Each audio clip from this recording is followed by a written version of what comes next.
Ahí está, la chica de metro, precio más bajo siempre. No, esta no es, esta no es, esta no es. Este no es.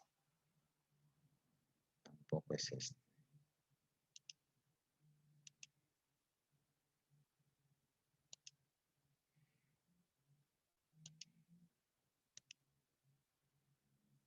No menos este, no, tampoco.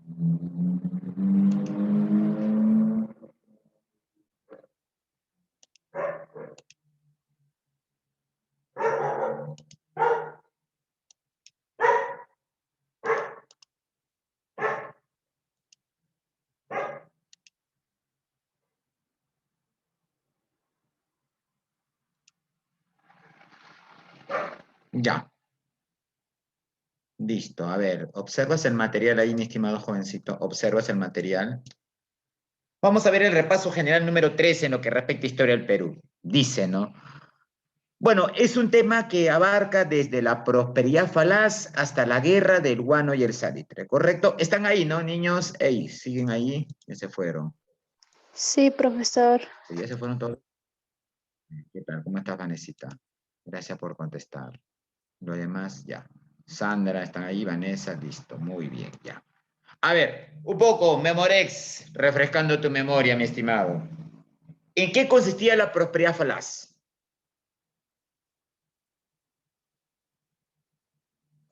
¿En qué consistía la prosperidad falaz? ¿O qué fue la prosperidad falaz? Prosperidad, época de abundancia, auge, desarrollo, crecimiento. Falaz, falsa, aparente. ¿Por qué Jorge Basadre, el gran historiador de la República, denominó a esta etapa prosperidad falaz? Bueno, también en otros textos le llaman la era del guano. ¿Qué pasó en esta etapa?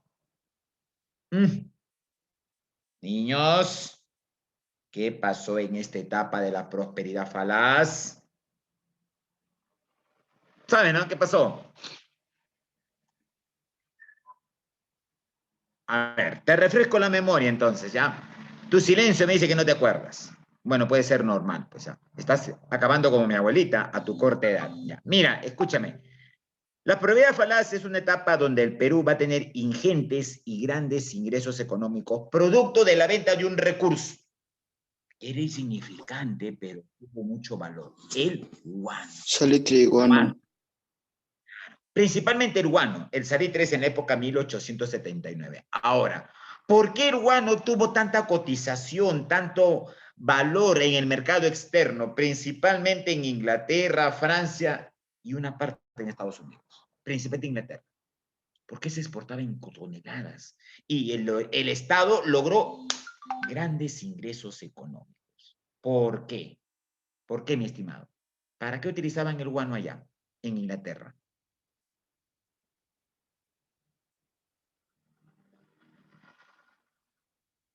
Niños, ¿para qué utilizaban el guano en Inglaterra?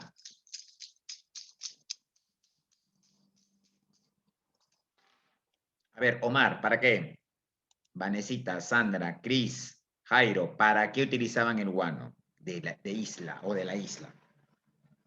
Para fertilizar sus campos agrícolas, pues jovencitos, aumentar el nivel de productividad de la tierra, con la cual Inglaterra se convirtió en la primera potencia industrial y textil del mundo. Las cifras dicen que el Perú en ese entonces exportó al extranjero más de 8.700 toneladas de guano, generando un ingreso casi líquido de más de 380.000 millones de libras esterlinas. Oiga, éramos prácticamente millonarios. El Perú tuvo la gran oportunidad de aprovechar esos ingentes y grandes ingresos económicos. ¿No me escuchas bien? Qué raro. Puesto todo el volumen.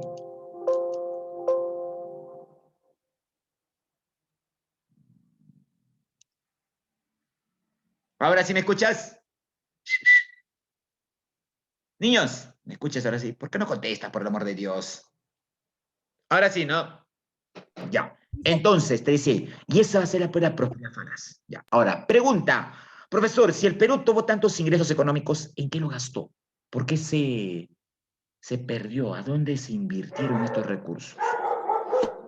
Una vez más, la corrupción, pues, de nuestra clase política. La corrupción.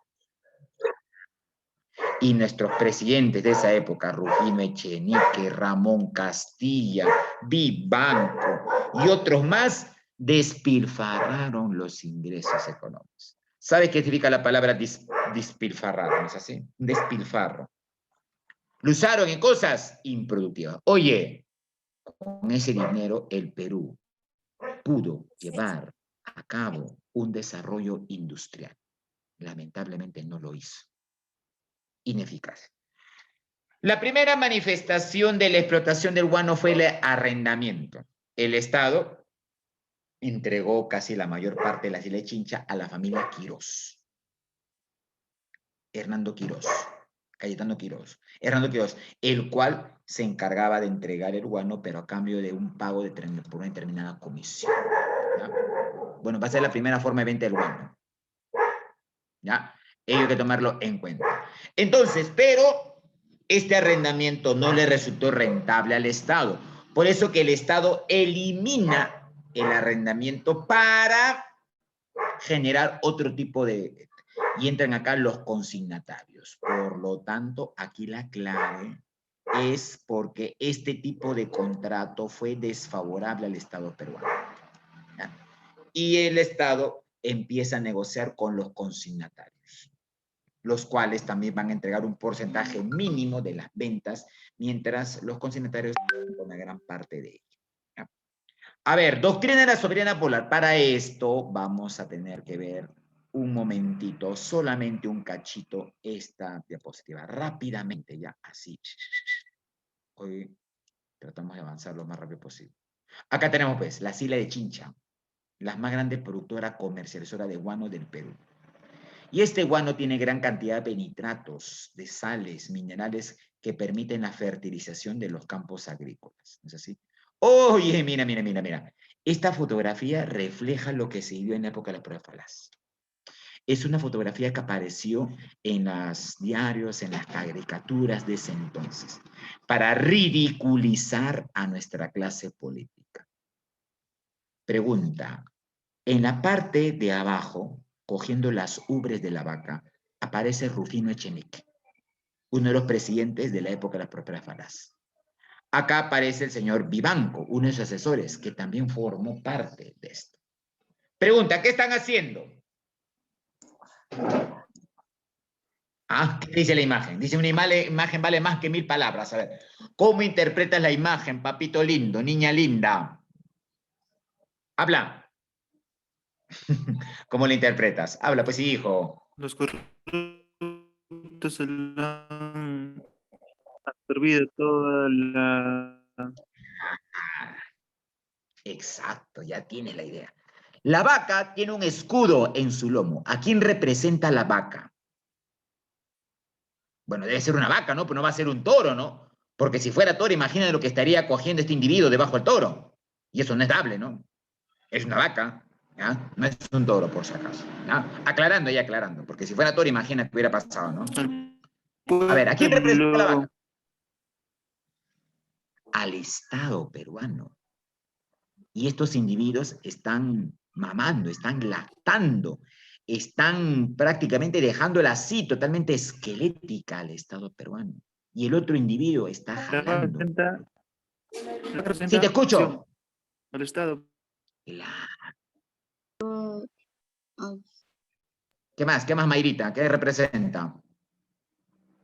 La corrupción. Claro, mira, ve, esta caricatura lo dice. También, profesor.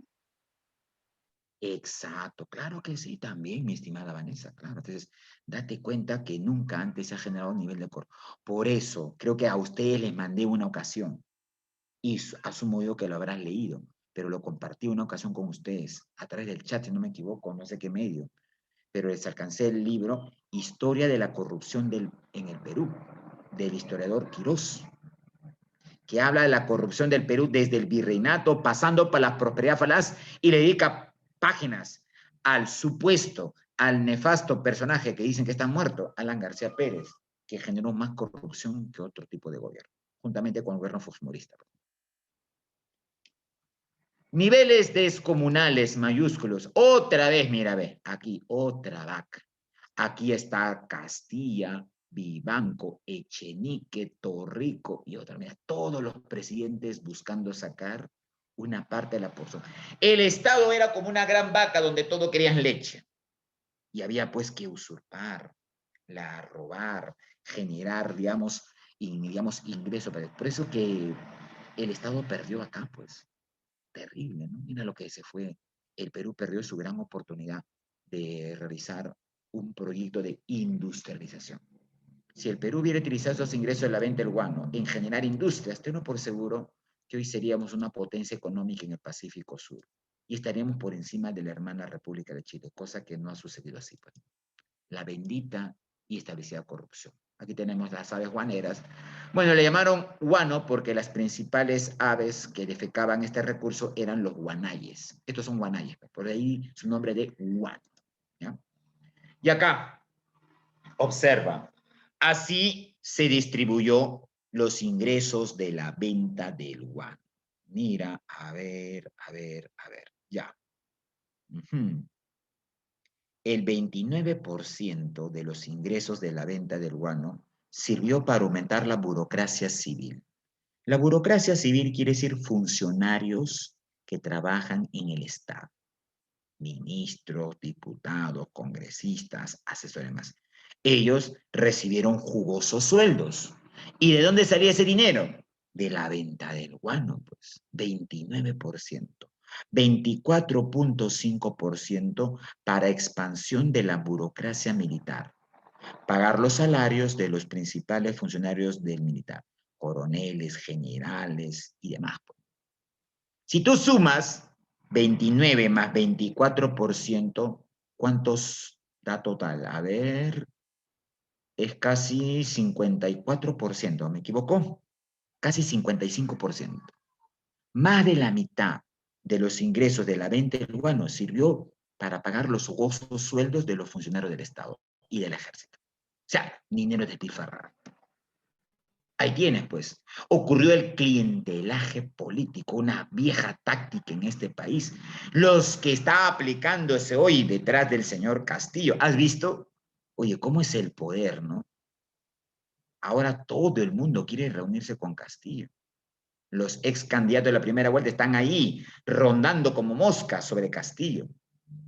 Y lamentablemente parece que Castillo está cediendo. Porque hay que ser sinceros, pues este señor que en las próximas horas va a asumir la presidencia, eso es inefable. Eso no lo va a cambiar nada. Así la señora acá haga su rabieta de Chespirito y demás, no le va a funcionar, no le va a funcionar. Pero el señor Castillo tiene bastante ausencia de pasta. No es un político nato, se le ha visto. Yo lo veo así. Y lo que temo es que este señor se deje manipular por un círculo que es oportunista, que es clientelista. Clientelista es aquel sector político que aprovecha la coyuntura y cambia de posición política para gozar cargos en el Estado. Hay muchos personajes de la izquierda moderada, por así decirlo, que también están rodando ahí con Castillo. Vamos a ver, pues, vamos a ver qué es lo que ocurre de aquí en adelante. Pero, sinceramente, ya te dije que una vez, ya tampoco el señor Castillo es la solución a este problema, que es un país, que es una cuestión estructural, sistemática, y hay que verlo desde un panorama histórico. Los problemas que tiene el Perú hoy se han agudizado porque se han ido generando desde la época de la proclamación de la independencia o desde nuestra inicio de vida republicana, y eso muy bien tú lo conoces, ¿no es así? Acá están pues los chinos culíes que fueron traídos como esclavos de mano de obra debido a la ausencia, porque en ese entonces se liberó a los esclavos negros. Pregunta, ¿qué presidente de la etapa de la prosperidad falaz liberó a los esclavos negros? Hay una canción inclusive que cantan en Chincha, en la zona dice, esa canción dice, que viva mi papá, que viva mi mamá, que viva Ramón Castilla, que nos dio la libertad. se consigna en los libros tradicionales de historia que el señor Ramón Castilla, su mérito fue haber liberado a la esclavitud o haber liberado a los negros y abolir la esclavitud negra. Y eso no es tan cierto, pues. Cuando Castilla asume el poder, estaba en una guerra civil con Rufino Echenique. Se iba a celebrar la batalla de La Palma. Y Castilla les promete a los esclavos negros dar su libertad si ellos participaban en su ejército. Miles de esclavos se sumaron al ejército de Castilla y con esas tropas Castilla ganó la guerra a Echenique y tomó el poder. Y obviamente por la presión social tuvo que abolir la esclavitud negra. Pero ¿sabes quiénes reclamaron? Los hacendados. Los grandes hacendados que tenían mucha injerencia económica y política en el Estado. Eran poder, pues. ¿Tú crees que el hacendado, así por sueldo propio, iba a aceptar que sus esclavos iban a ser libres? ¿Quedarse sin mano de obra en sus haciendas? No le iban a permitir. Un momentito, señora Castilla. Un momentito. Son nuestros esclavos, es nuestra mano de obra. Si quieres tú liberar a los esclavos negros, haz un negocio. El Estado peruano va a tener que pagar, nos decía el hacendado, por cada esclavo negro que se libere. Es decir, no fue una liberación, pues, papito lindo, ni niña linda, fue un gran negocio entre el Estado peruano y los hacendados. Entre el Estado peruano y los hacendados, jovencitos.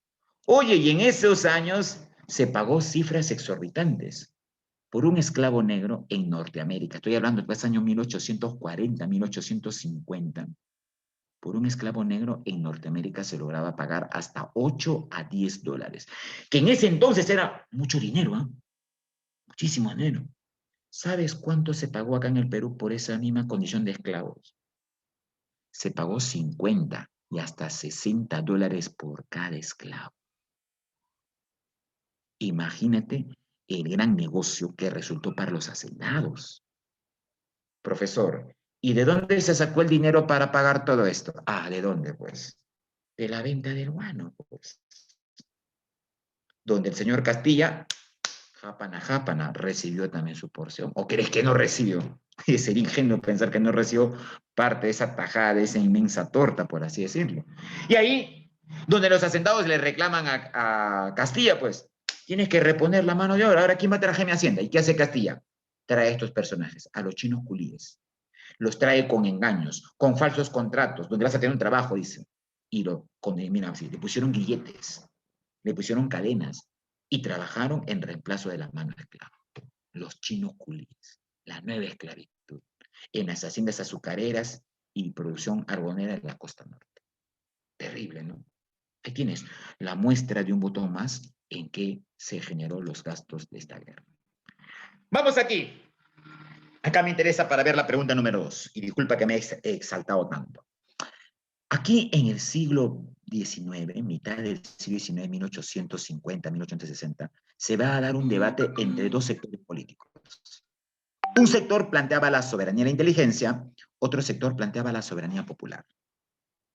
La soberanía y la inteligencia, representado por grupos de hacendados, principalmente hacendados de la costa norte y de Lima, y la soberanía popular por grupos de provincia que planteaban y buscaban establecer un comercio dinámico, insertado a un modelo obviamente capitalista.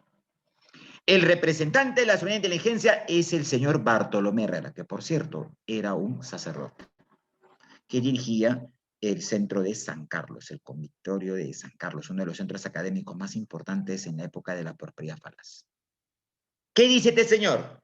Dice, los que deben ejercer el control del poder, los que deben participar en política, son la élite, que es más capaz, la élite adinerada, educada, culta, instruida, que tiene derechos, por gracia de Dios, porque Dios ha condicionado y ha establecido personas con capacidad de don de la inteligencia que deben dirigir, que deben gobernar, que deben establecer el poder. En cambio, Dios no le ha dado esas cualidades a los indígenas, al pueblo. Entonces, ellos, el pueblo, deben dejarse dirigir por esta clase y élite iluminada.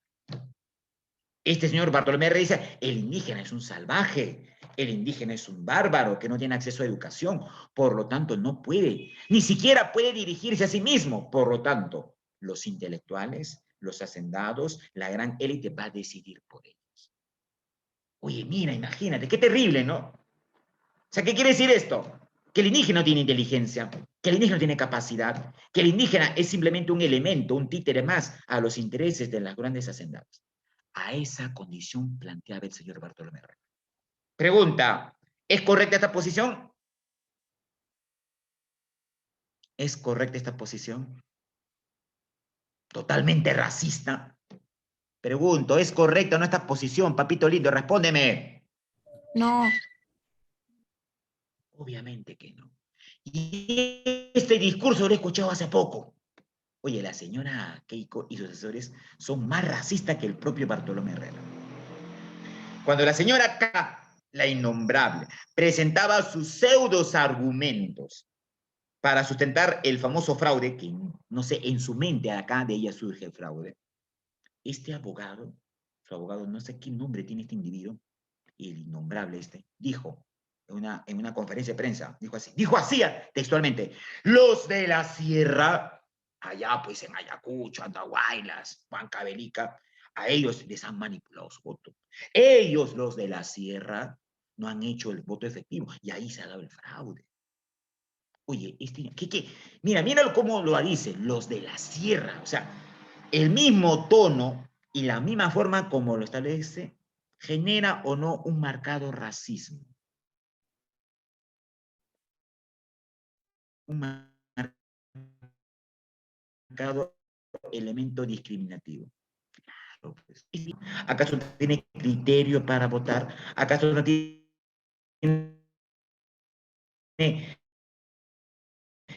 decisión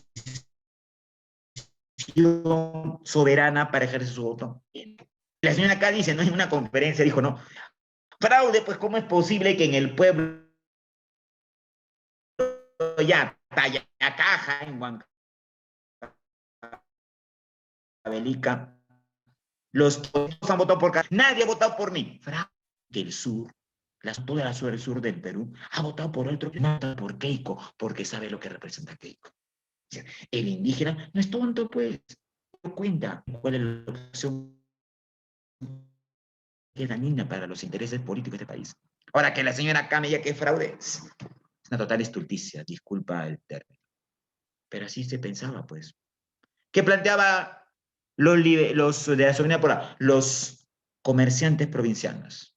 Soberanía popular. Su representante, José Gálvez, desde el Colegio Guadalupe, el primer colegio del Perú. Él dice un momentito, toda persona, sin distinción alguna, debe participar en política.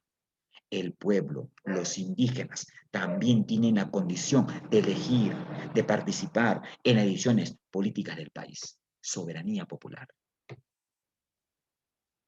Ahora, profesor, entonces, los personajes del Colegio Guadalupe, los ilustrados ahí, ellos tienen la razón, profesor, porque le dan soberanía popular. Pero un detalle, aquí desmenuza la idea, escúchame, no siempre seas tan ingenuo. ¿Sabes por qué estos personajes planteaban la soberanía popular? ¿Sabes por qué? Porque aspiraban a tomar el poder. Y si tú, como una clase económica emergente, vas a aspirar a tomar el poder, tienes que tener el respaldo y el voto de quién, el apoyo de quién, de tu mamá, de tu papá o del pueblo. ¿De quién? Habla, hijo mío, ¿de quién? Del pueblo, pues. Claro, entonces ellos le dicen al pueblo, tú tienes capacidad para votar, tú tienes el derecho de sufragar, tú tienes las atribuciones para participar en política. ¿Para qué? Para que nos elijas, pues. Porque nosotros vamos a representar a ti en el poder. Eso, en términos políticos, es lo que se llama demagogia. Es decir, plantear ideas, seducir al pueblo para obtener su voto y alcanzar el poder. Eso era lo que se planteaba. Hoy, nuestros hermanos campesinos y el pueblo tienen acceso a una soberanía, a una democracia, como tú lo sabes muy bien. Pero esta democracia no es una democracia participativa, no es una democracia equitativa, No es una democracia dirigida, ajustada a los intereses de la burguesía. Y sabes tú muy bien. Porque tú sabes muy bien qué es equidad y qué es igualdad. Conoces esos términos, ¿no es así? Y en este país existe cierta igualdad, pero no existe equidad. Y eso creo que tú muy bien lo conoces. ¿No? Entonces, a eso quería abocarme y ahora sí vamos a la película. A la película, estoy hablando, por el amor de Dios. A la pregunta, perdón, a la pregunta.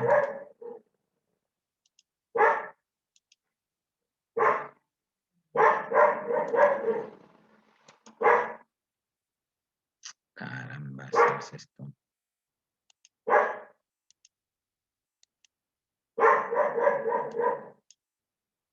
Ay, ¿qué estoy haciendo, por el amor de Dios?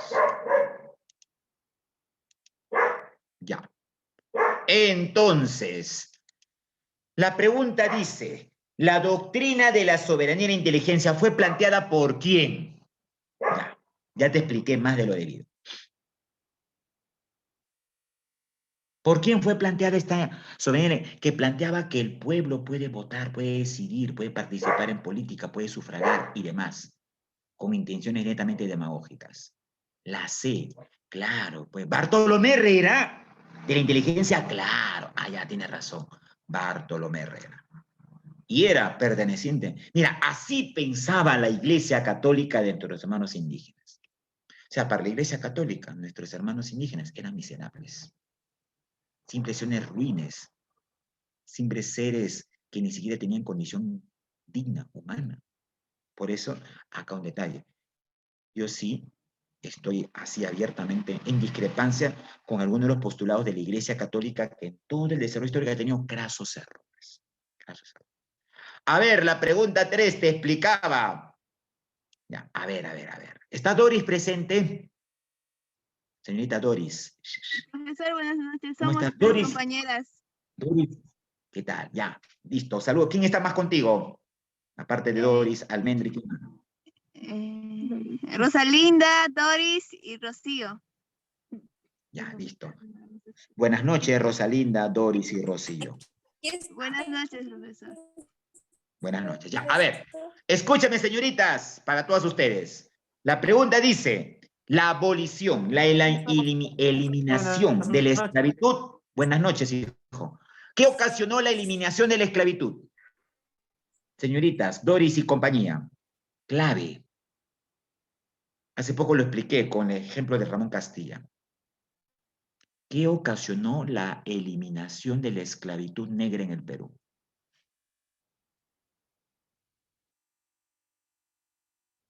Oye, no me digas que explico por gusto, por favor. Vamos, pues no me decepciones, nenas, ¿La D, niñas. profesor? Claro, muy bien, gracias. Niñas, gracias. Han hecho que mi labor como docente no haya fracasado. Claro, con usted no voy a fracasar, obviamente.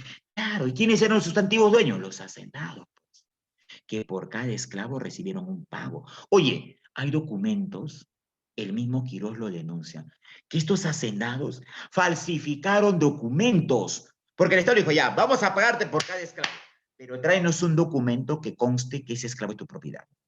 Y sacaron documentos falsos de esclavos que nunca existían, de esclavos que habían muerto años atrás. Todo por un gran negocio. Imagínate, a eso se llegó. Muy bien. A ver, Carlitos Alberto, gracias Doris Almendra y compañía por ese lado. Carlitos Alberto, ¿está presente Carlitos Alberto? Sí, profesor. Buenas noches, mi estimado, gusto escucharte. Espero que todo esté bien. A ver, mira, pregunta 4, mi estimado. ¿Puedes leer la pregunta 4 y decirme cuál crees tú que sea la clave? La C. Ya que tienes patas de arranque. A ver, vamos. A ver, vamos a corroborar, mi estimado. Dice, la propiedad falaz es la época relacionada con el guano y los fuertes ingresos económicos que se destinaron principalmente a la C, ferrocarriles. Oye, pero si hemos dicho que casi el 50% de los ingresos de la venta del guano sirvió para pagar los sueldos de los funcionarios públicos y pagar a lo que viene a ser funcionarios del ejército. Lo que llaman la burocracia. Por lo tanto, ¿cuál es la clave aquí? Mi estimado Carlos Alberto. La B. Claro, pues, la B, muy bien. Aumento de la burocracia civil, claro, para pagar el sueldo de ministros, de alcaldes, de diputados, de senadores, de asesores y demás, pues. ¿De dónde sale el dinero? De... A ver, siguiente pregunta. No, no, no. Sí se aumentó la burocracia. Se aumentó la burocracia como también así el sueldo. O sea, se aumentó más funcionarios justamente para justificar sus grandes salarios. Yo te pregunto, habrá que hacerse la pregunta. Si yo aumento la burocracia civil, es decir, si aumento funcionarios que trabajan en el Estado, mejoro la función del Estado. Bueno, pues esa lógica se tenía. Pregunta, te hago la pregunta. Supongamos que yo llegue a la presidencia y quiero mejorar la administración pública. Entonces, aumento funcionarios públicos, aumento más ministros, aumento más congresistas, aumento más regidores, más alcaldes, porque supuestamente aumentando la burocracia, mejoro la administración pública del Estado. ¿Eso me garantiza a mí ello? Aumentando funcionarios. Una cosa es aumentar o mejorar la eficiencia de lo que ya están. ¿Qué crees tú? Creo lo lógico sería aumentar la eficiencia de lo que ya. ¿Para qué crear más cargos? Si va a generar mayor gasto. Y nosotros como Estado no estamos en condición de generar más gasto, porque nuestro presupuesto siempre es pobre. Y siempre paramos endeudados. Y esto generó más deuda inclusive para el Perú. Pues. ¿Me dejo entender? Ya. Dice, la libre navegación en la Amazonía para Brasil y el Perú quedó establecida en un tratado. El Tratado Herrera da Ponte Ribeiro. Bajo dicho tratado, el Brasil tuvo acceso soberano a navegar por el río Amazonas. Soberano. Es decir, Brasil podía navegar por el río Amazonas como si el río Amazonas le perteneciese a él. Cuando todo el mundo sabe que el río Amazonas pertenece a nuestros intereses soberanos del Estado peruano. Bueno, pero aquí se violentó todo esto, pues. No había soberanía, entonces, época, pues, de la prosperidad falaz. A ver, contrato Dreyfus. Voy a buscar aquí en mi PPT si tengo el contrato Dreyfus, que es importante explicarte esta partecita. Ajá, claro que aquí está el contrato Dreyfus, pues, este señor. Casi, perdón. Casi finalizando, perdón, no se ve, creo. Un minuto, mil disculpas, no compartí. Mil disculpas. Ya, ahora sí lo ves, ¿no? Habla, papito lindo, niño linda. Sí, profesor. Chévere, chévere, Doris. Tú sí, Doris, cuento contigo siempre. A ver, mira, casi finalizando la prosperidad falaz, 1862, a puertas de la guerra con Chile, llegó este presidente, José Balta, el último presidente militar de... Porque todos los presidentes de la prosperidad falaz fueron militares. Y José Balta va a llevar a cabo el contrato Dreyfus. Te lo voy a subrayar ya para que tomes en cuenta él. El contrato Dreyfus, donde el Estado tomó el monopolio del negocio del guano. Profesor, y antes de que el Estado ejerciera el contrato Dreyfus, ¿quiénes se encargaban del negocio del guano? Los consignatarios, por casi 15 años. ¿Qué era el consignatario? El consignatario iba con su mano de obra, explotaba el guano en la isla de Chincha, lo ponía en costales, lo llevaba en barcos y lo vendía al mercado inglés, al mercado francés. A cambio, cobraba casi un 70% de las ganancias y un 30% le daba el Estado peruano. Por lo tanto, es un porcentaje aproximado. Por lo tanto, bajo el mecanismo de las consignaciones, ¿quiénes se habían enriquecido con el negocio del guano? ¿Consignatarios o Estado peruano? Obviamente consignatarios. Es así que Balta, viendo que el Perú necesitaba ingresos económicos para salir de la crisis en la cual se encontraba, decide eliminar el contrato con los consignatarios. y establece un contrato directo con la Casa Dreyfus, una casa judía francesa, con la cual se estableció el monopolio del negocio del guano. ¿Qué quiere decir monopolio? Tú por economía sabes que es un monopolio. En nuestro país hoy, gracias al bendito neoliberalismo, la mayor parte de empresas que operan en nuestra economía son monopólicas. ¿No es así? ¿Y qué es un monopolio?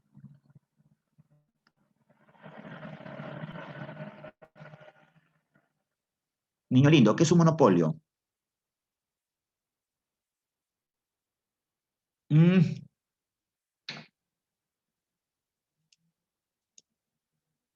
Claro, cuando existe una sola empresa que vende en el mercado y muchos compradores. Muy bien, señorita, claro. Y eso estableció aquí José Balta. Sacó de la escena, ¡pum!, los expulsó a los concesionarios y dijo, ahora el Estado es el único que vende, negocia, comercializa el guano con la empresa Dreyfus. Los consignatarios fueron desplazados. ¿Y qué crees? Los consignatarios pusieron el grito en el cielo. Pusieron el grito en el cielo. Obviamente, les quitaban, pues, su gran fuente de ingreso. Ah, claro, repito, el contrato Balta, perdón, el contrato Dreyfus consistió en la cual José Balta, presidente de la República de ese entonces, anuló el contrato del negocio bueno con los consignatarios y empezó a negociar con la empresa Dreyfus. La empresa Dreyfus y el Estado peruano en conjunto se encargarían de controlar la explotación, el comercio, la venta y la colocación del guano en el mercado externo. Solamente ellos, nadie más. De esta manera los consignatarios fueron desplazados. Y los consignatarios pusieron el grito en el cielo. La familia Pardo, por ejemplo, que se había enriquecido con ello. ¿Y sabes qué hicieron los consignatarios? Para recobrar ese recurso que le había generado ingentes ganancias económicas, fundaron el primer partido político del Perú. A ver, dime, ¿cómo se denominó el primer partido político? No me digas el APRA, por el amor de Dios, que cierro todo y me voy a tomar desayuno con mi abuela. Exacto, el Partido Civil. El Partido Civil es el partido que formaron. Claro. ¿Quiénes conforman el partido? Los antiguos consignatarios. ¿Y para qué forman el Partido Civil? Obviamente, en el Perú, esto solamente ocurre en el Perú. En el Perú, un partido político se forma para llegar al poder. En el Perú, porque en otros países es otra cosa, ¿no? El objetivo de un partido político, a mi parecer, a mi humilde parecer, un partido político debe generar un proyecto de país, un proyecto colectivo, un proyecto que busque mejorar las condiciones de vida de un país. Eso para mí debe ser un partido político. Pero en el Perú, disculpa el término, en el Perú para mí no existen partidos, existen partiduchos. Inclusive el partido en el cual está hoy el señor Castillo, que es un partido de alquiler del señor Cerrón, es una mezcolanza, ¿no? Yo he visto el programa de Cerrón, ha cogido, dice, parte del marxismo, leninismo, ha hecho un Frankenstein, así ideológico, que ni siquiera sabe qué es lo que significa eso. Eso no es partido político, pues, mi estimado, es improvisación pura. Partido, te digo acá, para que una agrupación sea llamada partido político, a mi parecer, debe tener dos ingredientes. Primero, debe contar con un proyecto de país a largo plazo. Segundo, debe tener principios. Principios. Un partido que no tenga principios no tiene razón de existir. Debe tener, inclusive, un buen fundamento ideológico y filosófico. Si un partido político no tiene fundamento ideológico y filosófico, no es partido político. Para mí, entender, y espero no equivocarme por lo poco que he leído, y si no, podemos debatirlo en otro espacio, el único partido político hábil que era estas condiciones en el Perú fue el Partido Socialista, que fundó el gran Mariátegui. Hasta la existencia de Mariátegui, porque de la muerte de Mariátegui ya el Partido Socialista, que luego se convirtió en comunista, lo tergiversaron, lo malversaron, lo mutilaron, y ahí está, pues, la izquierda dividida. El APRA para mí no es un partido político. Acción Popular no es un partido político. Acuña, por el amor de Dios, ¿eso qué va a ser partido político? Eso no es partido, que es cualquier cosa menos partido. Pero en este país, cualquiera que tiene dinero, porque tiene su plata, cualquiera que tiene dinero, arma una mezcolanza, contrata a un disque intelectual que le arma todo un Frankenstein ideológico y partido político. Pero no son partidos políticos, mi estimado. Son partiduchos. ¿Ya? Y eso pregunta a cualquiera que conozca del tema, pues, ¿no? Tampoco no vas a preguntar a cualquier improvisado, ¿no? Entonces, aquí surgió el Partido Civil, que sí tuvo un programa, tuvo un proyecto, tuvo una base ideológica, que era el liberalismo que se estaba emergiendo de la Francia revolucionaria de 30 del 48. Y surge el Partido Civil, con claras intenciones de tomar, y tomaron el poder años después. Años después. Entonces, ello hay que tomarlo en cuenta. Hasta aquí, mi estimado jovencito, ¿vas captando las ideas que estoy planteando? ¿Todo claro? Ahora, acerca de partidos políticos, trata de investigar. Busca fuentes adicionales. Porque tampoco quiero que tú sepas que yo no tengo la verdad absoluta. Mil disculpas por el escándalo. Estoy en otra habitación porque estoy un poco cuidando a unos sobrinos míos que han llegado. Y unos sobrinos míos han traído a Firulais 2, que hace totalmente escándalo. Mil disculpas por ello, ¿ya? Entonces, volviendo a la pregunta. Cálmate, ya. A ver, dice, pregunta, a ver. Omar Montes. Mi estimado Omar, ¿estás presente, Omar? Dime que sí. Sí, profesor. ¿Cómo estamos? Buenas noches, Omar. Gusto escucharte. Espero que todo vaya bien por allá. Dime, la pregunta 6, a ver, ¿cuál sería la respuesta? De acuerdo a lo que he explicado. Dice, principal finalidad del contrato Dreyfus.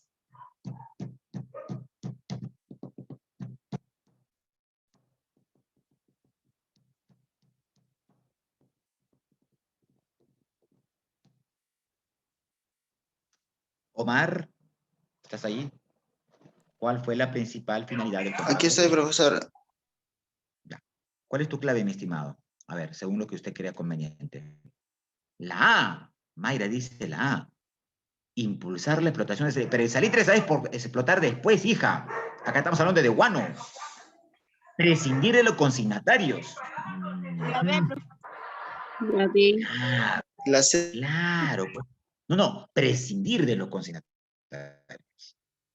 ¿Por qué? Porque Balta era militar y los militares querían seguir enquistados en el poder. Entonces, Balta era una persona que tenía cierta visión política, por así decirlo. Entonces decía, escúchame, esto es algo muy cierto.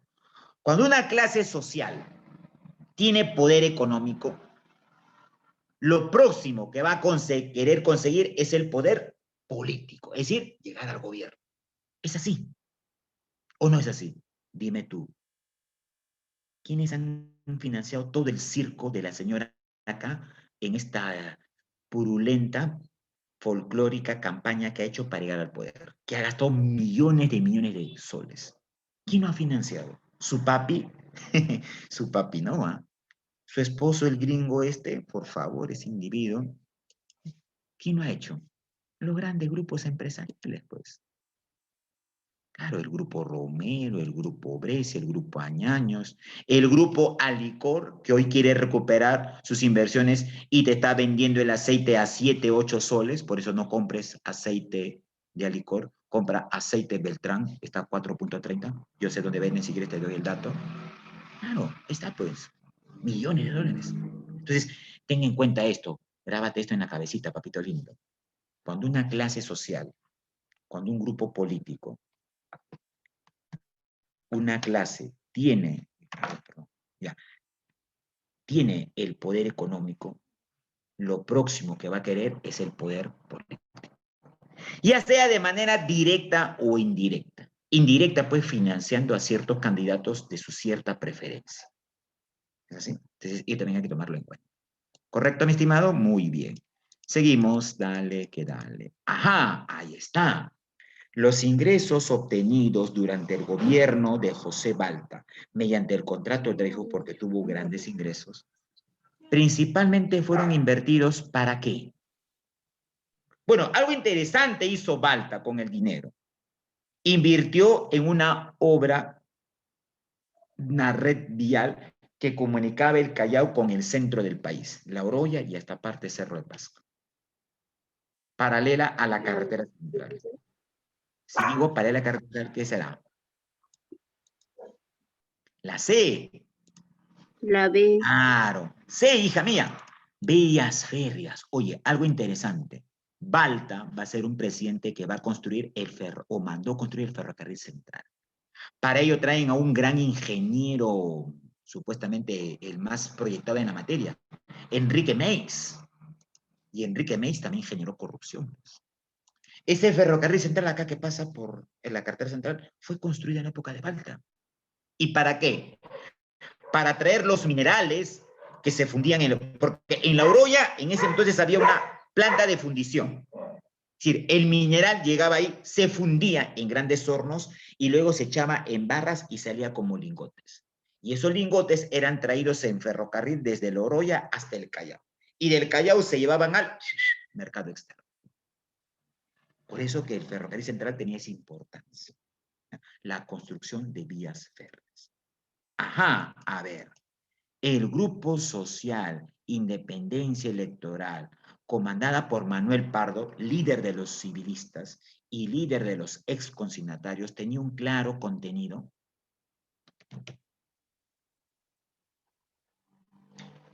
Si era civilista, ¿por qué? ¿Por qué llamaron partido civil? Porque aspiraban a que los civiles tomen el poder, porque todos los presidentes, hasta antes de esta época, eran militares. Y si eran militares, ¿qué pasó? ¿Él era antimilitar, profesor? Claro. Entonces, ¿cuál sería la clave? La D. ¿Cuál sería la clave, Omar, Doris y demás? ¿What? ¿Qué me dice, niña? ¿Qué dice acá? Ya. A ver, ¿cuál será la clave? Antimilitar, claro. Pues, La D, fue profesor. antimilitar. La D, claro. No me grites. ¿Por qué me gritas? ¿Por qué eres agresiva? No a la violencia. Lo siento, profesor, no le estoy gritando. Es que no me escucha, profesor. Ah, ya, disculpa. Estoy sordo. Ahora me dices sordo. Ya, gracias. No se Me has bañó, dicho prácticamente. profesor. No me gritas. Pobrecito el día que tengas tu enamorado. ¿Cómo lo tendrás? Pobrecito de él. Será sordo, mudo y ciego, ¿no? Me apiado de él. Pobre de él. Listo. Gracias. No te vayas a molestar, mi estimado, una pequeña bromita. No te molestes, no te enojes, ¿eh? Ya, listo. Número 19. Indique cuál de las siguientes no es considerada una causa de la guerra con Chile. Ah, ya, fácil. Ya, a ver. Una consulta para empezar. Sí, he sufrido alguna vez, pero ya no, ya. En la vida me ha curtido, ya no estamos para sufrir.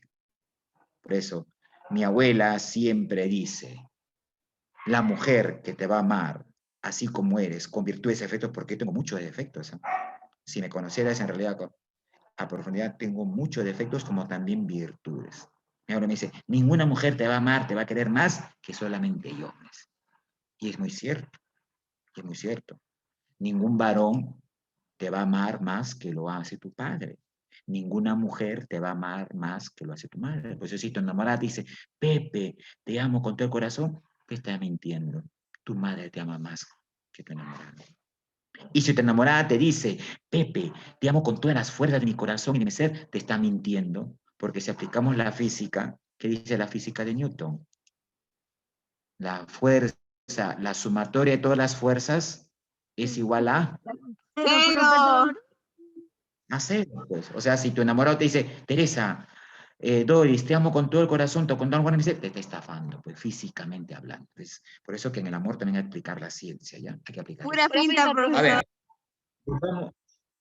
Ya, un sano consejito. Pregunta 9, un poco para alegrarte la etapa de tu post-pandemia.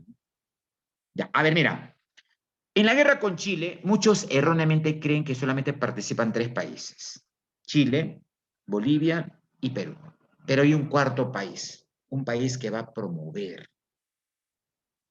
Es el que promueve, el que financia, el que auspicia, el que establece las cuestiones materiales para ello. Gracias, Mayra. Dime, ¿qué país fue este?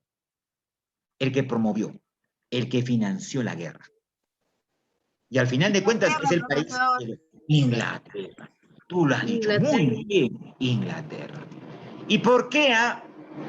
¿Qué buscaba Inglaterra aquí en Sudamérica? Oye, mira, estamos Su hablando año riqueza, profesor. 1870. Ya, salitre, pero ¿sabes para qué? Permíteme retratarte el panorama de esos años.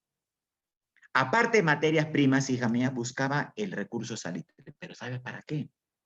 1879, 1880 y años después, en Europa se va a vivir una etapa llamada la Pax Armada, así la han llamado los historiadores. Un periodo en la cual las potencias europeas, Inglaterra, Francia, Alemania, Rusia, Bélgica, Holanda, Alemania y otras más, vivían en una aparente calma, en una aparente tranquilidad. Pero por lo bajo, estos países estaban iniciando una carrera armamentista. Armamentista. ¿Qué quiere decir carrera armamentista? ¿Que estaban qué? Armándose para una posible guerra, para un posible conflicto mundial. Y si tú quieres llevar a cabo una industria de armamentismo, tienes que desarrollar pólvora, porque la pólvora es el elemento con el cual se permite fabricar armas. Y para fabricar pólvora se requería un mineral básico, que era el salitre. El salitre. Sin salitre no se podía fabricar pólvora. Y, oh, milagro, aleluya. ¿Dónde puso los ojos y la puntería Inglaterra para obtener salitre? Bolivia y Perú, pues. Por lo tanto, pero Inglaterra no iba a intervenir, pues, directamente en la guerra. Utiliza a Chile como una especie de un peón para llevar a cabo esto. Y Chile se prestó al juego de Inglaterra en su política expansionista de expandirse al norte. Oye, escúchame, dato, quizás no lo sepas, pero en serio que lo sepas. No es la primera guerra en la cual Inglaterra interviene en Sudamérica. Hubo otra guerra donde Inglaterra va a intervenir en Sudamérica, la guerra contra Paraguay. Años antes de la propiedad falaz, un presidente en Paraguay, no recuerdo, se me ha ido el nombre de este personaje, trató de nacionalizar su economía. Contrató ingenieros franceses, belgas, alemanes para industrializar Paraguay. Sí, Paraguay ya no iba a ser solamente exportador de materias primas, ahora iba a transformar su materia, iba a crear industrias. Y de esta manera, inclusive se negó a recibir préstamos extranjeros que lo empezaran a endeudar. Oye, le resultó. 1840, 1850, Paraguay empezaba a crecer prósperamente económicamente. Estaba aspirándose a convertir en un país económicamente en vías de desarrollo. Y en esos años, todos los países sudamericanos eran dependientes del capitalismo inglés, menos Paraguay. Paraguay manejó otra lógica, otro sentido. ¿Tú crees que siendo Paraguay el único país que no dependía de Inglaterra, que no le compraba mercaderías a Inglaterra porque los paraguayos empezaron a fabricar sus propias mercaderías y producción, ese tipo de país le era conveniente a los intereses de Inglaterra? No. No, profesor, no No, es porque Inglaterra conveniente. claro, Inglaterra dijo, un momentito, si Paraguay sigue existiendo, otros países van a imitar ese modelo. Y nosotros ya no vamos a tener materias primas y colonia. No, eso no puede ser. Incitó a Brasil, incitó a Argentina, incitó a Uruguay, a los tres los armó y los tres atacaron Paraguay. Argentina, Brasil, Uruguay e Inglaterra, 4, acabaron destrozando al pequeño Paraguay. A esta guerra se le llama la Guerra del Chaco. Revisa, por favor. Muchos libros no lo consignan. De las atrocidades que ha cometido el imperialismo británico en Sudamérica. La Guerra del Chaco, donde murieron más de 6 millones de guaraníes, que es la población aborigen en Paraguay. Por eso que en Paraguay tiene un estadio de fútbol donde ellos juegan las eliminatorias, se llama Defensores del Chaco. ¿Por qué crees que le han puesto ese nombre? Es un nombre histórico, porque el Chaco es una región pantanosa donde los guaraníes resistieron durante más de 6 meses la arremetida de Inglaterra, de Francia, perdón, de Inglaterra, de Argentina y de Brasil. Y provocaron una guerra que destruyeron su economía Paraguay.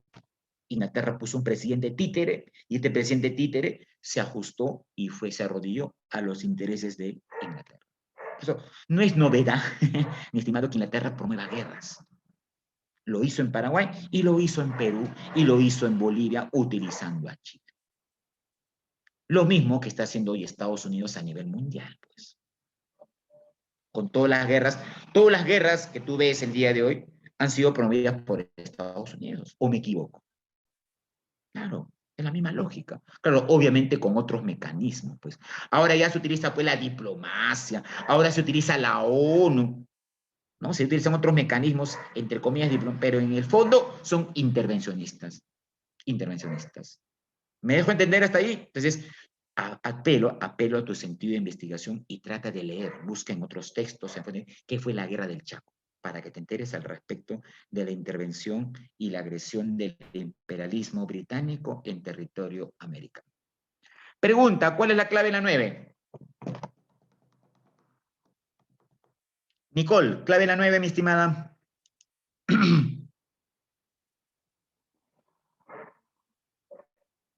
A ver.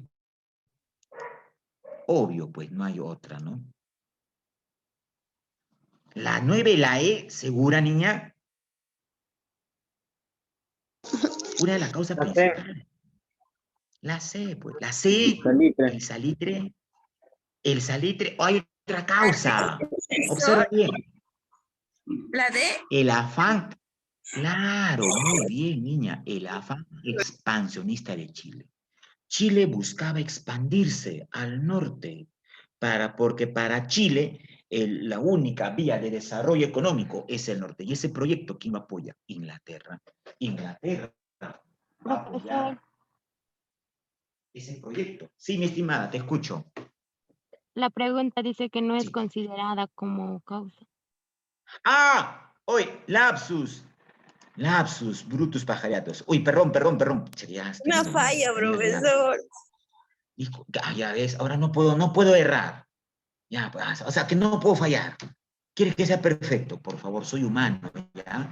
No soy mutante. Nos También confundimos, puedo fallar. profesor. Nadie es perfecto. Perdón, pero mil disculpas a la audiencia. A ver.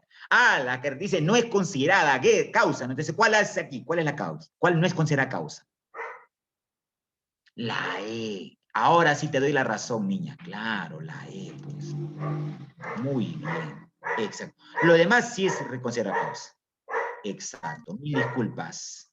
Mil disculpas, mi estimada jovencitas. Mil disculpas. A ver, ajá, mira, ve. Una vez más, en la guerra con Chile, se hizo presente el sentir de las masas indígenas. Así como en la independencia, ¿te recuerdas cuando vimos la clase de independencia? La independencia, a mi parecer, no se logró pues por la acción de San Martín y Bolívar, que hoy los libros tradicionales lo han ensalzado y lo han colocado en calidad de dioses. Para mí, estos individuos son unos meros estafadores y meras personas que se aprovecharon de la ingenuidad del pueblo peruano, buscando ciertos beneficios. Para mí, y no solamente para mí, para los historiadores que han buscado y han escudriñado una historia progresista de carácter científico y objetiva, los que han germinado, los que han procesado y los que han logrado la independencia de este país han sido las masas montoneras indígenas, los guerrilleros montoneros indígenas. Ahí están sus líderes, Marcelino Carreño, Basilio Auqui, Quispe Ninavilca, Paula Otero. Obviamente no lo vas a encontrar en los libros de historia porque son indígenas. Y nuestra historia está marcada con un determinado racismo. Tiene que aparecer, pues, San Martín, que es aristócrata, cabello rubio, ojos claros. Tiene que aparecer Bolívar con su barba al estilo Maluma y todo lo demás. ¿Qué va a aparecer, pues, un Marcelino Carreño, quechohablante, indígena, en la vida? Entonces, es por eso que es necesario, en esta fecha del bicentenario, reconocer quiénes han sido los verdaderos partícipes, que fueron los indígenas. Una vez más, estos hermanos indígenas que sí hacen historia y lo hacen a su medida, participaron en la Guerra del Sabido. Esta vez apoyando el liderazgo del señor Andrés Avelino Cáceres. Llamado, un momentito, llamado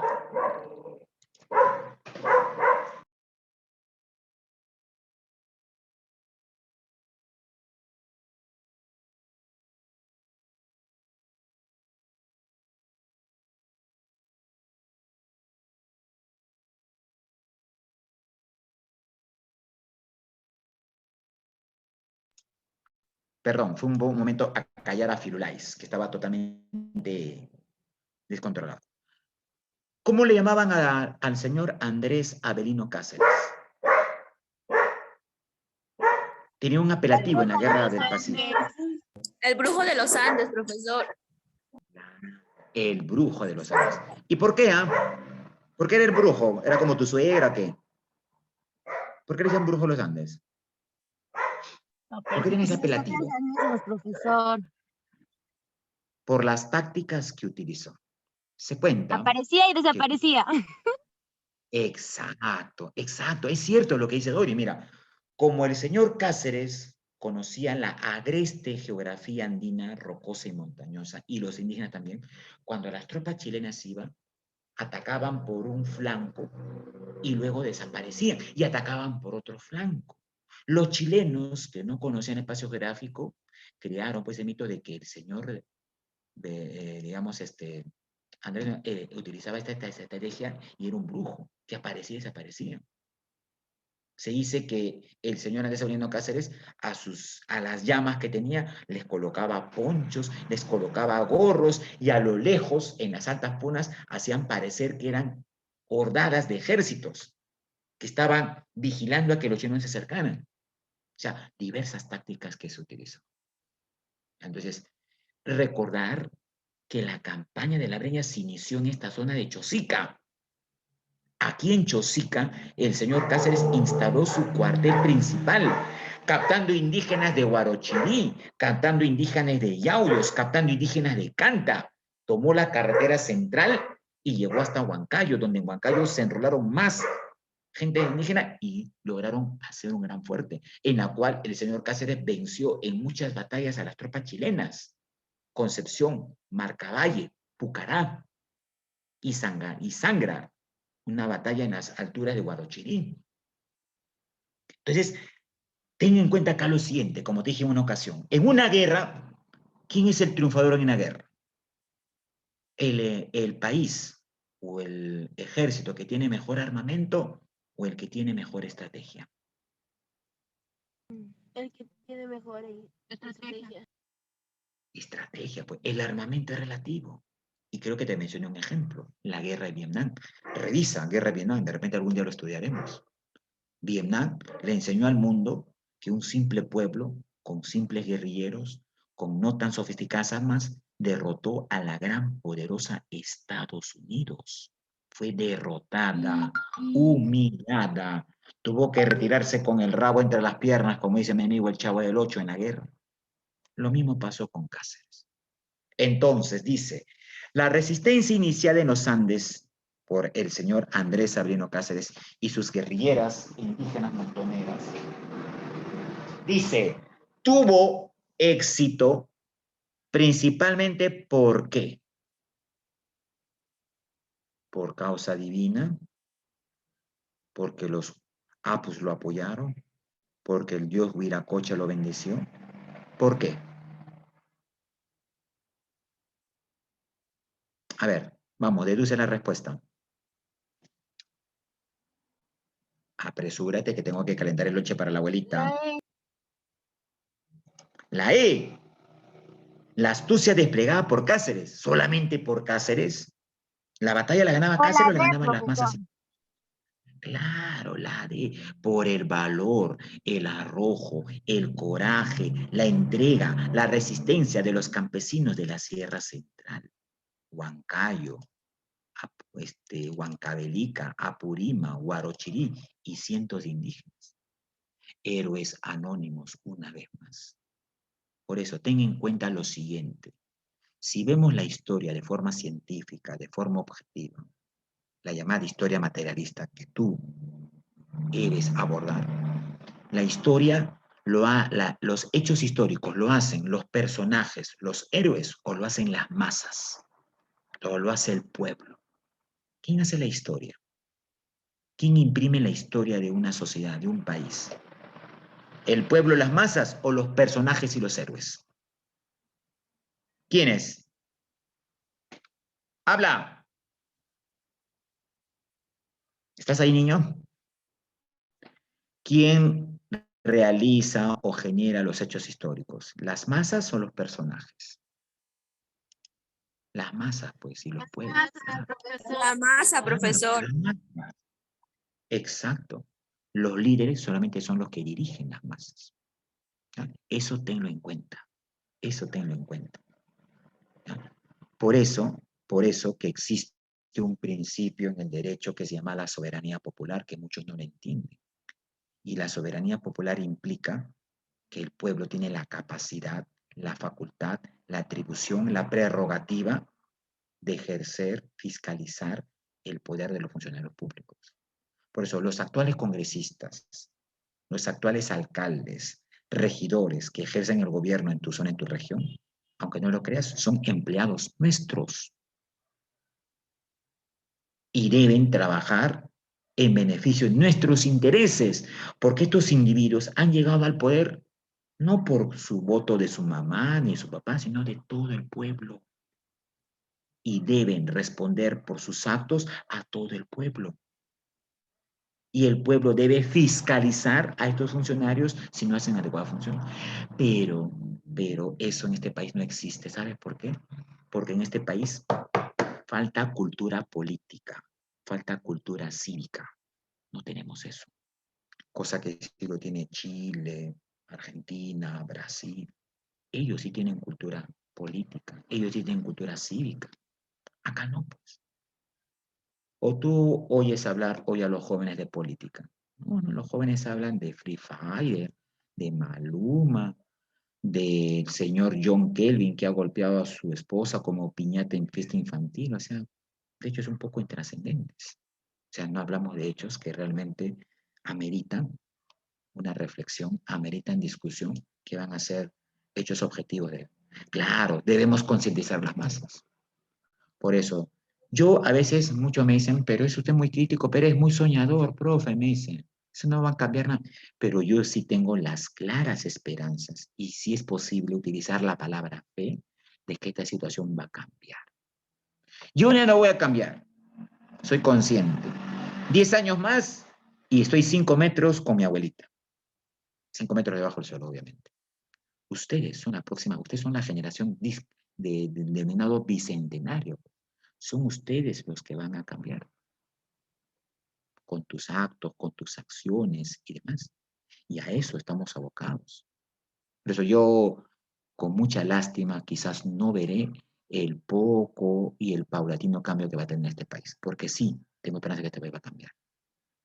Por eso dice, hay una frase que dice así, ¿no? La educación transforma la sociedad, pero yo pienso que la sociedad no transforma la sociedad. La educación transforma la conciencia de un grupo de personas que son los que van a ejercer la transformación de la sociedad. Así es la cosa. La educación por sí sola no cambia la sociedad. Transforma la conciencia, cambia la mente de ustedes, próximas generaciones, que ustedes son los que van a generar el cambio en esta sociedad. Porque yo supongo que tú quieres vivir en un país mejor, ¿no?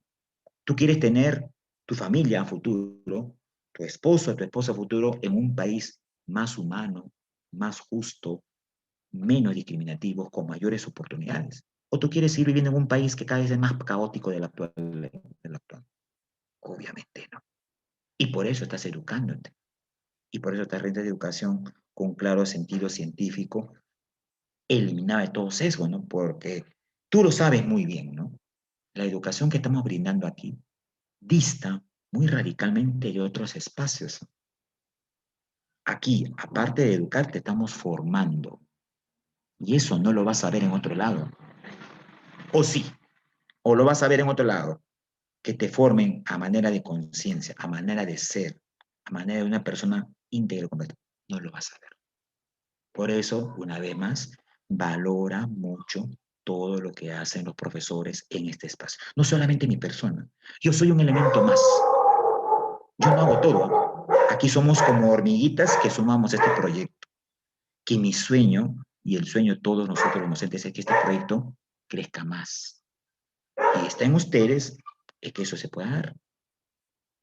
Porque nosotros ya estamos como generación de casi base 3, base 4, ya estamos cumpliendo. Pues. Y de repente ni me vacunen con esta instancia que van y de repente ya no tengan mucha cuerda para así. Entonces, espero que el mensaje lo hayas captado y sepas en su momento aportar a esta sociedad. Eso sí sería todo el agrado a mi persona como a todo el conjunto de docentes que formamos parte de este proyecto, que esperemos continúe. Vamos a ver cómo está pues, para el próximo proyecto, para el próximo ciclo de agosto-diciembre. Esperemos que continúe. Y esto lamentablemente depende pues del factor económico, ¿no?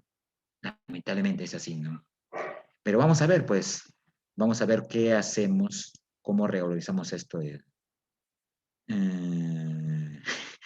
Viniendo de ustedes, señoritas, y señorita Nicole, es mucho que decir. Sinceramente, sus palabras son bastante gratificantes y eso para mí ya es más que un pago, también es un halago y un reconocimiento al labor. ¿Ya? Bien, vamos a la pregunta 11, ¿sí? Por el amor de Dios. 15 minutos más y esto acaba, porque tengo que preparar la mazamorra para mi abuela. Hoy voy a hacer mazamorra de caui. ¿Conoces tú el caui? ¿Qué es el caui? ¿Saben qué es caui, niños? No me digas que no sabes, debes saber. ¿Saben qué es caui, no? No saben qué es caui, por el amor de Dios, ya. Un día voy a decirle a mi abuela que prepare mazamorra de caui. El caui es el oco, la oca y la mashua seca, que se deshidrata para luego se pone en los techos de las viviendas en la sierra y se seca, y luego esto se muele, se licúa y se hace una mazamorra. Con leche, con canela, que tiene gran cantidad de proteínas. Muchos dicen que es anticancerígena, previene en las mujeres. Mi abuela dice que previene el cáncer uterino. Muchas mujeres que ya sobrepasan los 30, 40 tienen propensión a tener cáncer de senos o cáncer de útero, ¿no? Que es perjudicial para muchas personas, ¿no? Bien, por eso mi abuelita ahí me está esperando para preparar la mazamorra de caui, ¿no? Entonces vamos a ver qué tal nos sale. Bueno, a ella le sale bien, ¿no? Yo soy el que simplemente apoyo ahí. No es consecuencia de la guerra con Chile. Consecuencia, a ver. A ver, observa las alternativas. Dime, ¿cuál no es consecuencia de la guerra con Chile, mi estimado? ¿Así se llama, Mayra? Ya, listo, disculpa entonces. Dime, ¿cuál de acá no es consecuencia de la guerra con Chile? Shh.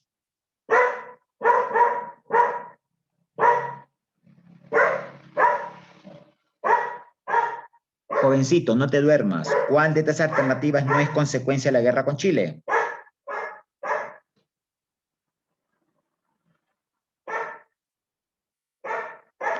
A ver, ¿cedimos a perpetuidad Tacna, Tarapacá y Arica? Sí. Destrucción de Teucada Marítima, claro, no teníamos barcos, pues, y perdimos el Huáscar. Desprestigio del grupo civilista, pero el grupo civilista no tenía nada que ver acá en la guerra. Crisis fiscal, económica, sí. Descenso de la producción, sí, entonces la clave es esta, pues, no hay otra. ¿Ya? Muy bien. Seguimos. A ver, últimas dos. No es diapositiva, Tania, es una separata del repaso. ¿No ven en la separata? ¿Están viendo la pantalla que estoy compartiendo? Jovencitos, ¿están viendo la pantalla que estoy Sí, compartiendo? profe. Sí, ¿no? Ah, ya, listo, listo, Sí, ya. profe. La Peruvian Corporation Limited se estableció en Londres con el objetivo de... Bueno, esto es casi a portas de lo que estamos viviendo, la etapa de la... ¿Cómo le llaman esa etapa después de la guerra con Chile? Ah, la República Aristocrática. Donde en la República Aristocrática, una vez más, va a gobernar el Partido Civil. Y gobernaron los hacendados, los terratenientes, los grandes empresarios y demás. Aquí surgió la Peruvian Corporation, que se estableció en Londres con el objetivo de... Tuvo una sede en Londres, pero desde Londres manejó a la República Aristocrática para tomar el control de unos recursos que Inglaterra requería. ¿Y cuáles eran estos? Administrar recursos, administrar recursos y vías férreas, ¿no? No constituyó un acuerdo del contrato Grace. Ah, aquí, a ver. Pregunta, ¿sabes quiénes ejercieron el poder después de la guerra con Chile? ¿Qué sector social llegó al poder después de la guerra con Chile? Una vez más, los militares, así como ocurrió con la independencia. ¿Y sabes quién llegó a ser presidente después de la guerra con Chile? Andrés Avelino Cáceres. Llegó a ser presidente. Y acá voy a hacer una separación. Una cosa es el Andrés Avelino Cáceres como militar, como resistencia ante el invasor chileno, con el apoyo de nuestros hermanos campesinos, indígenas, guerrilleros. Y otra cosa es el Andrés Avelino Cáceres como político, como presidente. Porque todo lo que lo había logrado de manera excelsa en la guerra con Chile, lo vino abajo cuando fue presidente y político. Qué terrible. Fue terrible. Y traicionó los intereses del pueblo. Por eso que cuando Cáceres llegó al poder, las masas campesinas le dieron su espalda, le dieron la espalda, un desacredito total. Peor, cuando firma el contrato Grace. A ver, mira, Cáceres asume el poder cuando el Perú estaba en crisis. Oye, la guerra con Chile de los 4 años provocó una guerra, una crisis total. Paralización económica, minera, industrial y demás. Estábamos quebrados económicamente hablando. ¿Ya? Entonces, en la desesperación, Cáceres llega a un acuerdo con la empresa Grace, una empresa capitalista, transnacional, de claro interés inglés, y se firma el contrato Grace.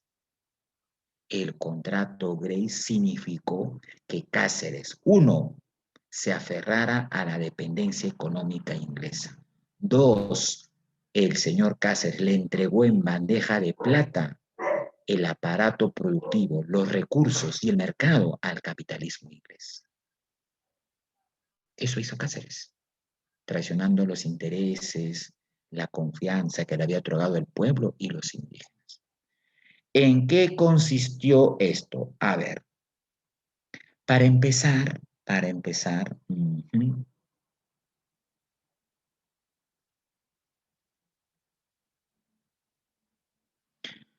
¿qué decía el contrato? Dice, la clave que te pide acá es establecer cuál no es parte del contrato.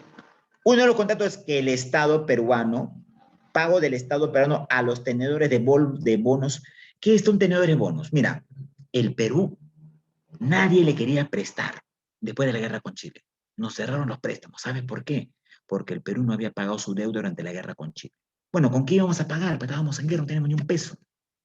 Entonces, como se nos negaron los préstamos, nadie quería prestar. Entonces, la empresa Grace dijo ya, ¿sabes qué? Yo te voy a prestar dinero. Vamos a prestar tanta cantidad. A cambio vamos a negociar tu deuda. Pero a cambio nos tienes que dar 33 anualidades de 80.000 libras esterlinas al año. Cosa que Cáceres aceptó. El Estado peruano le iba a entregar 2 millones de hectáreas. Mira, 2 millones de hectáreas de la selva a los capitales ingleses. Años más tarde, en esa selva, los ingleses encontraron petróleo y caucho. Les entregó así. sin aspavientos, sin titubeos. Pero el Estado, esta es la clave, esto sí no corresponde. El Estado dice quedó relevado. ¿Qué quiere decir relevado? Que el Estado no iba a asumir los préstamos del 69, del 70, 82. Aquí sí se van a asumir los préstamos. Además, el Estado le va a entregar 2 millones de toneladas de salitre, sin pago alguno. Les entregó, les regaló prácticamente. Y sobre todo, los ingleses iban a importar, es decir, iban a traer sus mercaderías sin pago de impuestos para tomar el control de los ferrocarriles y explotar el guano. El señor Cáceres le entregó los ferrocarriles a la empresa inglesa, Grace, por 80 años. Le entregó los puertos, le entregó las carreteras, prácticamente todo. Entreguismo total. Ese fue el gran error de Andrés Avelino Cáceres siendo presidente. Y va a cometer otro error más en el año 1919, cuando apoya una dictadura que duró 11 años. ¿De qué presidente estoy hablando que gobernó 11 años? De Leguía. De Leguía. Apoyó a Leguía. Es así como si yo apoyara hoy a Keiko. ¿Qué diría si yo apoyo a Keiko? Hoy prácticamente ya mis bonos se vienen abajo, ¿no? Todos mis principios morales y que te he dicho, que quedan por el suelo. Entonces, eso llegó el señor. Así acabó la vida del señor Cáceres, olvidado políticamente y no resaltándose pues su acción como fue por él. Por eso una cosa es el Cáceres como militar, con el apoyo de las masas indígenas, y otra cosa es el Cáceres político, que fue presidente, que fue nefasto el gobierno que tuvo en ese entonces, por mi estimado. Y última interrogante, que tengo que perder la mazamorra. Durante la República Aristocrática, donde gobernaron los civilistas, los hacendados, los grandes empresarios, mineros, banqueros y demás, el capital imperialista norteamericano controló un enclave. Un enclave quiere decir un lugar donde se explotan recursos naturales. En la Sierra Central, para la extracción de la única empresa norteamericana, porque de ahí todas eran inglesas. Hasta hoy existe la Cerro de Pasco Mine. Hasta hoy sigue explotando la Cerro de Pasco. ¿Y qué explota hoy la Cerro de Pasco? ¿Qué produce? Un mineral que era muy requerido, muy cotizado en el mercado mundial. Minerala. ¿Cuál es? El cobre. El cobre, ¿ya? El cobre. Uy, perdón. Moment, please. El cobre. Bien, señores, jovencitos, ha sido, como digo una vez más, un gusto trabajar con ustedes. Igualmente, hacer clases profe. me relaja. Espero que hayamos aprendido. Siempre en cada clase aprendemos algo nuevo. Yo también aprendo mucho de ustedes, aunque no lo crean. Aprendo la forma como eres, lo humilde que eres. Ahora, no vayas a comprender que la humildad es que seas sometido. Lo humilde en el trato, lo amable que eres, lo cordial, lo empático, que inclusive hasta sin conocernos face a face creo que hemos tenido y estamos llegando a tener un grado sumo de confianza, que esperemos lo mantengamos de aquí en adelante y en el próximo ciclo veremos a ver si nos volvemos a ver las caras, ¿ya? Porque también mi situación es bastante incierta con respecto al próximo ciclo, y no por una cuestión de no apoyar, mis tiempos son bastante limitados, estoy metido en otras cosas, y a veces no me da el tiempo de formar parte de este proyecto. Entonces, si se ajustan a mis tiempos, en buena hora. Si no, ya pues estaremos conversando en otros espacios. Ha sido un gusto trabajar con ustedes, señorita Doris, Cris, Tania, Omar, Montes y demás. Señorita Nicole, que está aquí presente, un servicio. Para mañana, ¿a qué hora quedamos la recuperación de clases? ¿Puedes recordar, por favor? De 4 a 6. De 4 a 6. ¿Puede ser de 6 a 8, mi estimada? Depende ¿Puede de ser? mis estudiantes. No sé, te pregunto. ¿Sí? Depende de mis ¿Correcto? ¿Puede ser? estudiantes también. Yo creo que sí, todos pueden, ¿no? Jovencito, puede ser. 8. Creo que es más factible porque ustedes a las 6, ¿no? De 6 a 8. ¿Cómo este rato? ¿Te parece bien? Sí, De profesor. 4 a 6 tengo que hacer una diligencia. Sí, profesor. De 6 a 8. No, Ya, eso me entonces, llamó un poquito. Ya, entonces mañana recuperamos la clase del martes anterior de historia de 6 a 8, ¿correcto? A la misma hora, por el mismo canal. Ya, correcto. Muy bien. Gracias, señorita Nicole, por su comprensión y muchas gracias a ustedes. Nos vemos, Doris, Cris, Tania, Omar y Carlos Alberto. Hasta luego, profesor. Cuídese, pajarín cama. Y tu Igualmente. cachu, profesor. Panachiscama, Igualmente. profesor, cuídese. Igualmente, señorita. Muchas gracias.